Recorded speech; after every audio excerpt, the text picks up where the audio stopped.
After 57 years in Kelowna, the Starbright Development Centre is closing down. The province is taking the care of children with developmental challenges in a different direction. They put it to tender. Starbright didn't get the nod. So people here are devastated and worried about the families that depend on their services. It is a good principle with a whole lot of holes.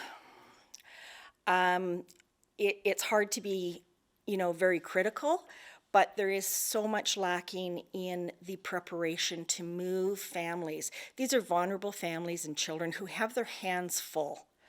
They do not need the stress of not knowing where their services are going to go.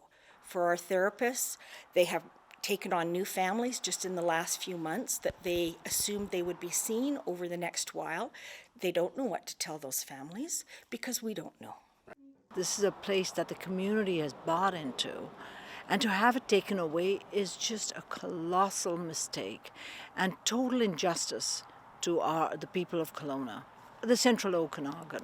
The province is moving to a new service delivery model, what they call family connection centres around the province, starting with 4 regions, including Kelowna, where there will be a 12,000 square foot facility to look after kids of all ages, and it'll be run by Kelowna-based ARC programs.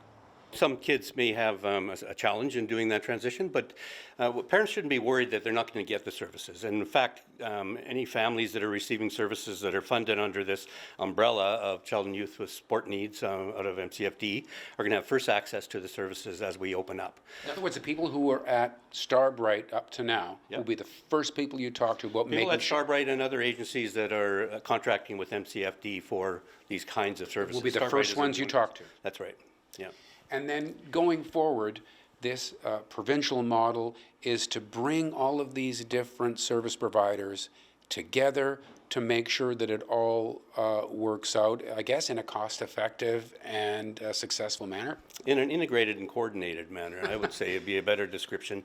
And it will be more cost-effective just because you're not funding all these different organizations and their facilities and so forth.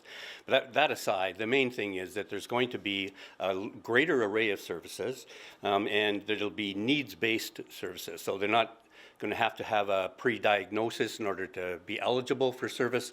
They've got a concern about their kids' development or behavior or capacity, then they can just come to the door and say, hey, I'm concerned about this thing about my child, and they will get service. They don't have to go through some convoluted thing to go and get eligible here and then go get the service there. One of the things that is very upsetting about this whole process is they talk about this being a pilot project.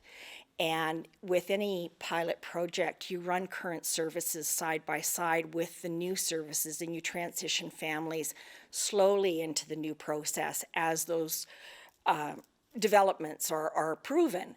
They're just simply transferring services from one identity to another.